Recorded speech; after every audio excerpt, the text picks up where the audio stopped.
What's going on, everybody? Welcome back to the channel. This is Juju the Gamer here, and there's something of grave, I said grave importance that we must talk about.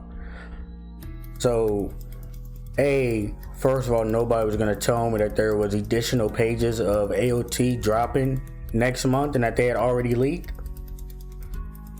Nobody was going to say that? Okay.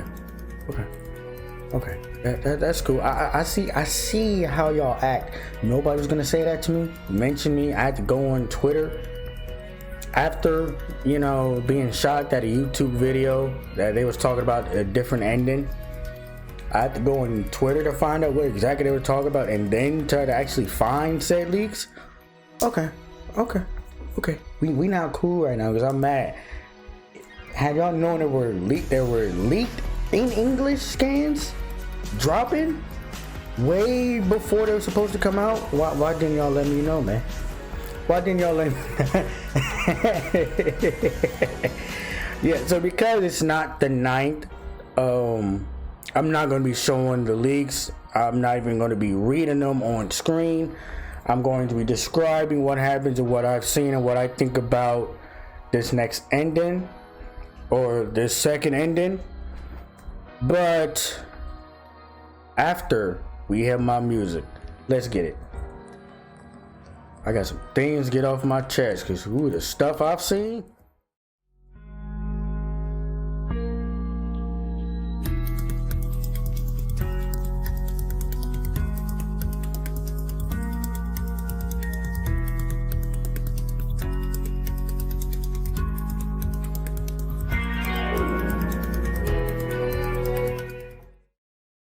All right, so I just got done reading the eight additional pages.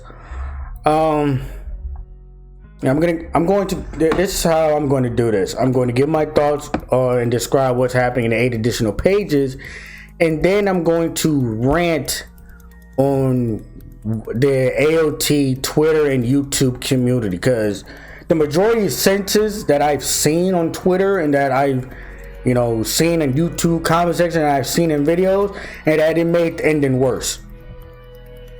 That's not true. That is not true.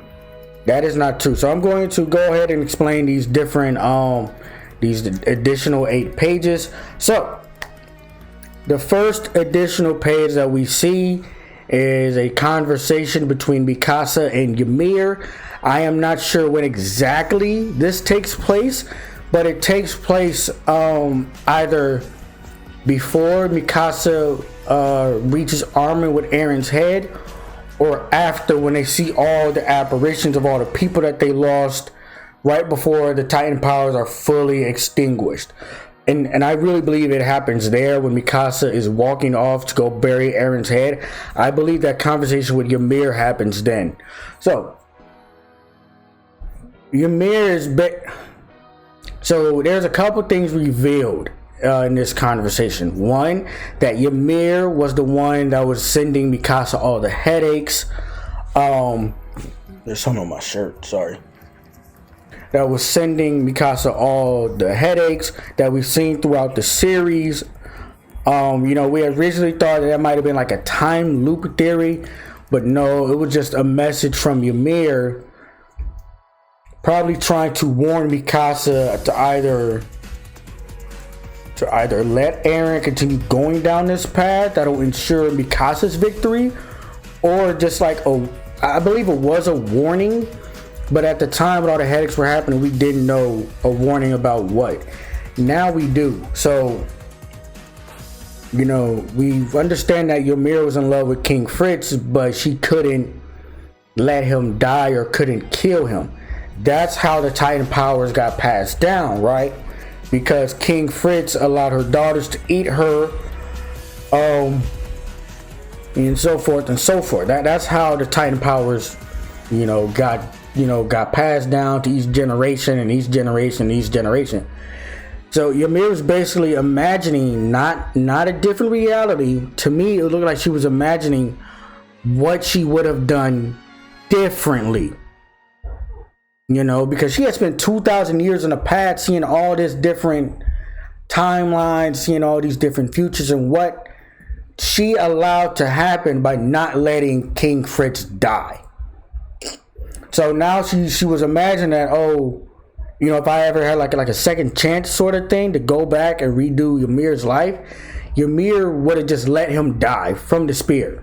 She would have just let King Fritz die while she comforted her daughters, and that way the universe within Attack on Titan might have been completely different, because then the question is, how did the Titan powers pass down? Yada yada yada. How did Eren end up with the founding Titan power? Yada yada yada. It would have completely changed the story. And Mikasa basically told her, no, thank you for what you did, allowed me and the rest of the people that survived to live the life that we did, and now we can live in peace. So you said everything in, it was like a talk no jutsu moment, a nice little way to wrap up the bow about Ymir choosing Mikasa. I do wish that was hinted more, but this conversation between these two allowed it to be more fleshed out. You know, it added some context to it, because at first it really did not make sense, but this at least made some sense, so I'm not totally mad at it. The rest of these additional pages are basically what Eren, Armin, and Mikasa had worked so hard for, and that was peace. And that was peace. You know, at the end, Mikasa is at Eren's gravesite. As time went on, we saw the world of Paradise. You know, we saw the island of Paradise get more modern. We see cars. We see, you know, modern architecture. We started seeing a lot more modern work and allowing Paradise Island to catch up with the rest of the world. So the first one we kind of see is older Mikasa with an adorable little baby, and either her husband or Armin. You know, it could be either her husband that's going nameless or Armin. We don't know who the father is. We don't even know if that's her kid, honestly. Because, you know, when they said the Ackerman clan has that little symbol on their hand to let others know that they passed their gene down to another member, that little baby did not have that little hand mark. So it's either adopted or you know, we just didn't see the mark. But even in this first little additional page, we see that the tree where Eren is buried is growing bigger. You know, it's growing larger and bigger, and we start to see the gravesite kind of like cave in right where Eren's head is buried. So the next page, we see Paradise Island again, farther in the future. You know, this is even more time than the first one. So the first page had to have been like a couple years after, because Mikasa wasn't that much older. The second one, she has her entire family with her, and Mikasa's now a grandmother. So this is like, I don't know, we went like maybe what? So the first one I'm just gonna depict, it probably was 10 years. Probably was 10 years.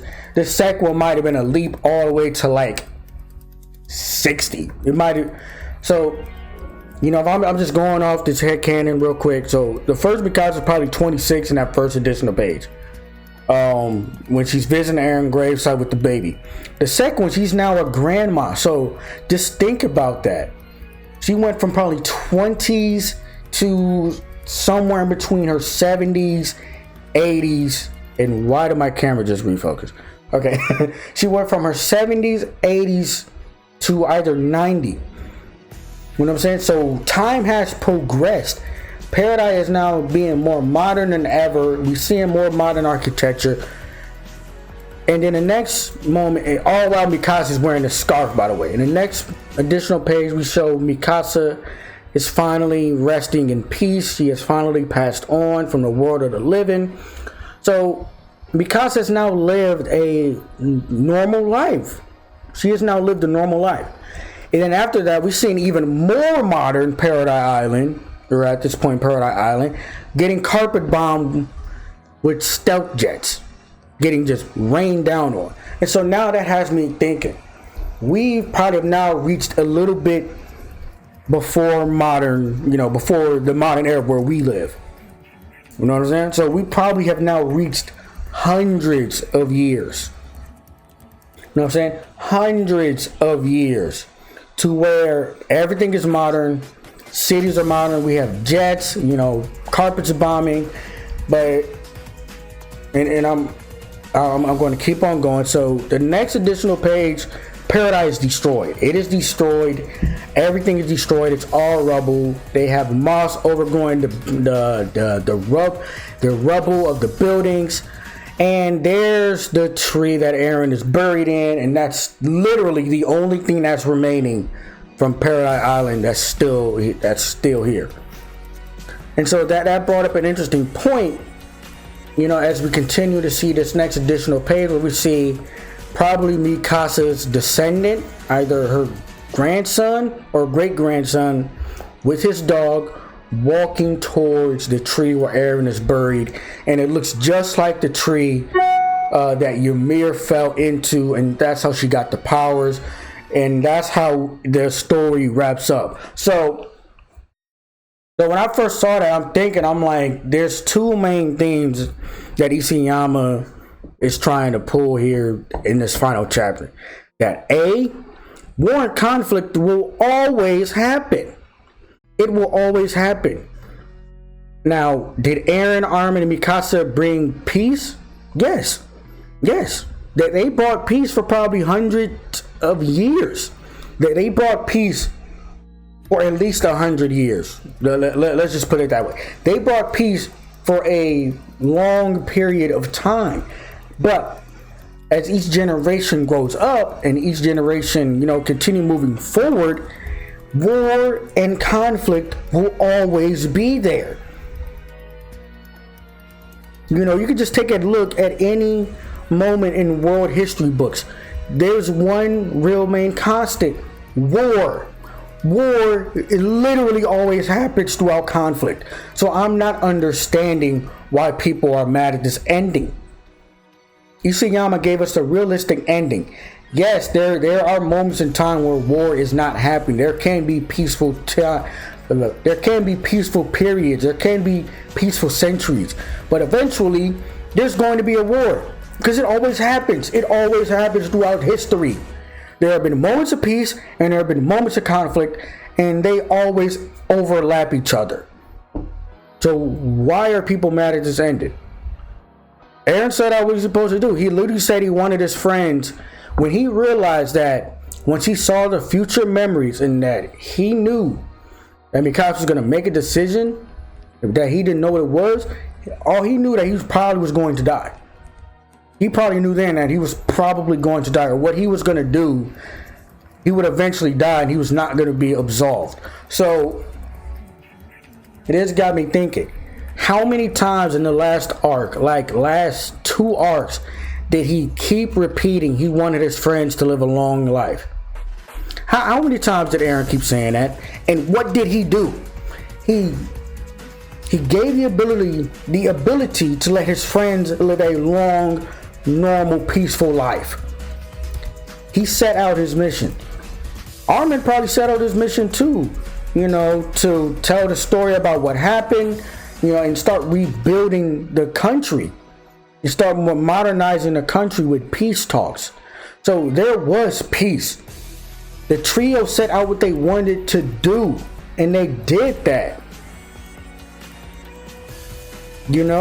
So now what gets me is that the way this that very last page with Mikasa's either grandson or great grandkid walking towards the tree, that lets me know that history repeats itself, because the way this little kid is walking towards that tree means that Eren is technically alive. Eren is technically alive. He may be conscious of what's happening, but he doesn't have a body. You know what I'm saying? He doesn't have a body, so he's probably conscious and growing. So I believe Eren is technically alive. in these additional pages throughout time. He just was unable to move. He was conscious of everything. He just wasn't able to really move his body because he's a head. His body became the founding titan. That's what his body became. That little spinal worm thing, that's what his body became. Because remember, when Ymir first fell in, that's how she gained the powers. That little spinal worm fluid like thing connected to her. And now, and with history repeating itself, we're now drawn to the conclusion that that's now Eren. Eren is technically alive. Eren has taken the place of Ymir in the past. So, like I said in the last ending video, what were the community expecting this ending to be? Especially when ISAYAMA had already came out and said he's not changing the ending. What were they expecting? Were they expecting, a kill, like everybody was supposed to die? No. ISAYAMA was dropping hints long ago how this ending would happen. He was giving interviews saying the ending is going to be bittersweet. He said the ending is going to be bittersweet. And I feel like this ending is bittersweet. The ending is realistic as realistic can get. And it's realistic because you can have peace. You can always have peace. There will always be moments of peace, but there will always be conflict and war. War and conflict is a constant in world history. That happens. Like, guys, that happens. Why are y'all just acting like this is not a realistic ending? This is what normally would have happened. The rest of the world wouldn't have forgave Paradise, and even if they did forgive them, their descendants might not have. Their descendants would have been reading in the history books what this country has done and deemed them evil, or some random ass conflict that happened years later would have pushed to another world war. So what were y'all expecting with this ending? To me, this kind of wraps up everything. And if ISAYAMA wanted to do a sequel, he now has a way to do a sequel with Mikasa's grandkid. He has a sequel to do it with Mikasa's grandkid, this new main character that's walking towards the tree. He now has a way to do a sequel and to probably expand more on some plot holes that he probably didn't have time to do. But like I said, this ending is as realistic as we can get. Honestly, because he said he wasn't changing the ending, he was just bringing more context. So I'm cool with this ending, but my main question is, what were y'all expecting with this ending? Because I'm firmly convinced that y'all did not understand this story. That y'all did not understand the themes of Attack on Titan. The only thing that majority of the community cared about was certain characters surviving and shippers. And they said fuck all to the actual plot and the actual messages that's being shown. Because there have been multiple times in this story that they have said war and conflict is a constant. War will always happen. Yes, there can be peaceful times, but war will always happen. So I'm just gonna reiterate one more time. What was y'all expecting the ending to be? To me, this ending was realistic as it can really get. So I'm cool with this ending. I just had to get that little rant off my chest. But I'm Juicy Gamer. I'm signing out. See you next time in the next video.